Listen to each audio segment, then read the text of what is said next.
Bakit nagbabayad ka ba? Hindi. O hindi pala eh. Diba? Bakit?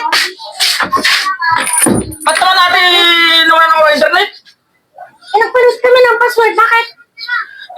Nanonood ako bigla na wala eh. Eh, ano ngayon? Nakikabit ako sa inyo ng wifi.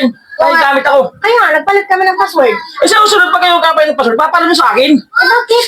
Eh, sa amin naman yung wifi na yun. Kahit na. Bakit nagbabayad ka ba? Hindi. O hindi pala eh.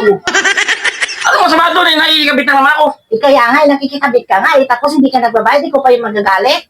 Eh, wala pa kaming pira, wala pa pakabit ng sa amin. O, tapos ngayon, dapat magsabi kayo na nakikabit kayo lang hanggang wala pa kayong pagkabit. Hindi yung, ngayon, nagagalit ka. Siyempre, ikaw ba naman sa'yo mangyari yun?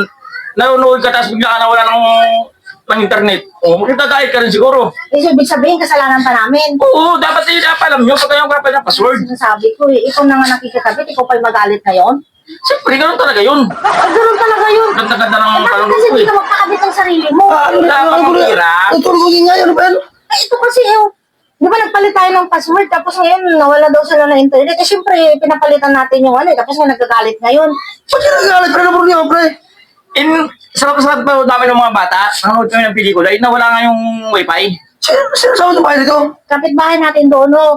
Eh, ang tanong, hindi man siya nagbabayad eh. Nakikabit lang eh. Nakabit lang siya. Oo. Hindi siya ba siya ni monthly? Hindi. Ano kasi, alam mo naman ang hingyan, tutulog ako doon eh. Dapat kasi pinapalam nyo para hindi nagkakameron ng problema. Kaya tayo nagkakameron ng problema eh. Hindi nyo pinapalam eh. Ay, di ka ba naman bayad na monthly? Ba't masabi mo namin sa'yo?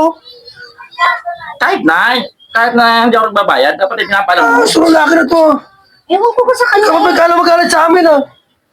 Eh, nakikabit nga lang. Oh. O, tapos ngayon, di ba nagpalit tayo kasi nga mahina yung signal. Tapos ngayon, nagagalit siya eh.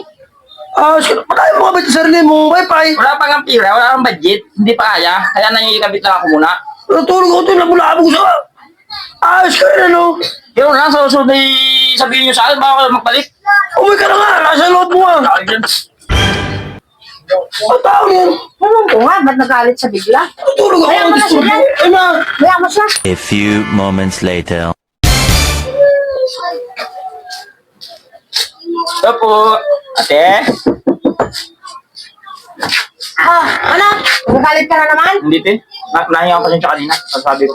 Ano nangyari? Bakit kasi ganyan eh? Kayo nang nakikakabit tapos nagagalit pa kayo? Hindi na, pasensya na.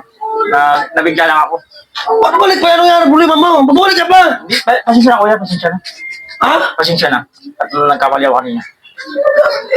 Ayusin mo. Ano, maglalamba ka? Hindi. Oh, tapos ano, nasa mo loob muna.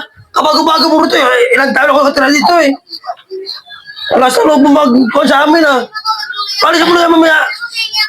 Kusa mo sa atin mo, huwag ako. Pasensya na kuya. Tingin ko rin lang uli yung password na. Oh, Okay. hihingin niya daw yung password ulit. Ibigay mo na yan. Ako susabog na maayos yan. Ambag lang ako kuya. O sige, yun dapat yan ang gawin mo. Mag-ambag ka, hindi yung ikaw nasa loob na mag... Siya pa may gana mag-aalit. Hindi, ambag ka na ngayon. Oo, sa ambag. tatlong buwan. Sabi mo yan, oo, dapat yan hindi yung... Bibigay ko na lang sa'yo. Madali, kukunin ko din yung cellphone doon. Ate na tayo sa... hati tayo. Oo. Kasunod, wag ka na magalit ha. Pasensya. Ako lang, bago ko rito sa lugar na to. Papayto sa bahay ko, ikaw. Kabago-bago mo rito. Tawagin na lang kita mamaya doon kasi nandun sa anak ko yung password ha. Okay. Salamat ha, salamat. O sige, Pasensya na huwag ka na ulit magagalit.